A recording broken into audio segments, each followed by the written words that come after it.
فاسألوا أهل الذكر إن كنتم لا تعلمون.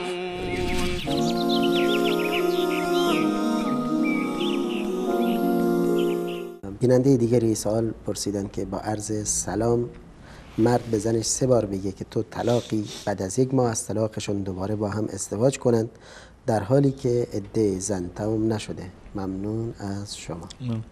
از نظر تمام فقهای ائمه مثلا مذاهب اربعه و ائمه اربعه اهل سنت و الجماعت، وقتی که یک شوهری به زنش 3 مرتبه میگوید که طلاق هستی، طلاق در واقع شده و 3 طلاق میافتد و این در واقع مخلظه میشند با هم دیگر.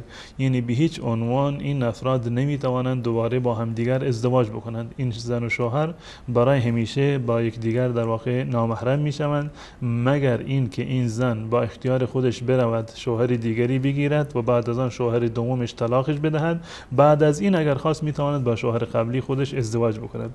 این نظر و دیدگاه عموم اهل سنت و الجماعت و ائمه اربعه اهل سنت و الجماعت است. منتها در این زمینه علامه ابن تیمیه رحمت الله علیه این نظری رو دارند که اگر 3 طلاق را با یک لفظ در یک جلسه تکرار بکنند، این فقط 1 طلاق میشه. از دیدگاه ابن تیمیه رحمت الله علیه چنین چیزی جایز هست، یعنی قبل از این که عدت تمام بشه از دیدگاه ایشان میتونند که دوباره در واقع بر بگردند. اصلا نکاحی هم لازم نیست، زیرا که عده هنوز تمام نشده و 1 طلاق یا 2 طلاق رجعی واقع شده. یعنی عقد نکاح نیازی نیست. قبل از این که عده به اصطلاح بگذرد، مرد میتواند که رجوع بکند به زن خودش و دوباره این بدون از نکاح دوباره با هم دیگر در واقع زندگی بکنند. اما از دیدگاه ائمه اربعه چنین زنی در واقع باینه شده و این بینونه کبرا هست و مخلظه هست و در هیچ صورتی نمیتونن دوباره با هم دیگر زندگی بکنن. درسته. بیننده دیگری هم سوال پرسیدن که سلام و عرض ادب خدمت شما دوستداران حق. ببخشید سوالی داشتم. اگر یک زنی با صدای بلند قرآن بخواند و مرد نامحرم صدای آن زن را بشنود، آیا آن زن گناهی دارد؟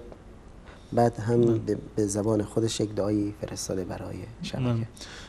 از نظر شرعی و اساسی، یعنی برای همون گونه که برای مرد جایز هست با صدای بلند قرآن رو تلاوت بکنن، برای زن هم جایز هست. هیچ تفاوتی در این زمینه میان زن و مرد در واقع در قرائت و تلاوت قرآن وجود نداره. منتها برای زنان مشروط بر این هست که مردان بیگانه در واقع صدایشون رو نشنوند. اگر در منزل هست، شوهرش هست، پدر هست، برادر هست، عموها هستن، این از نظر شرعی اشکال نداره که با صدای بلند قرآن بخوانند. اما اگر این افراد بیگانه‌ای هستند و نامحرم وجود داره، از نظر شرعی الله متعال انسان رو و خصوصا زنان رو منع کرده که در واقع صداشون رو آرام بکنند و با ناز و کرشمه در واقع سخن بگویند در مقابل بیگانگان.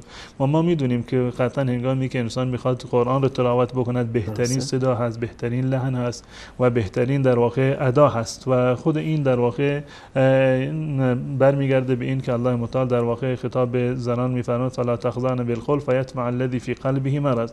زنان نباید با خضوع و با ناز و کرشمه صحبت بکنند و تلاوت قرآن قطعا انسان با ناز و با بهترین صدا اینو میخونه. پس بنابراین در جایی که انسان بیگانه‌ای وجود داره، نامحرمی وجود داره، زن نباید صدا رو یعنی بلند بکنه و با صدای بلند قرآن بخونه.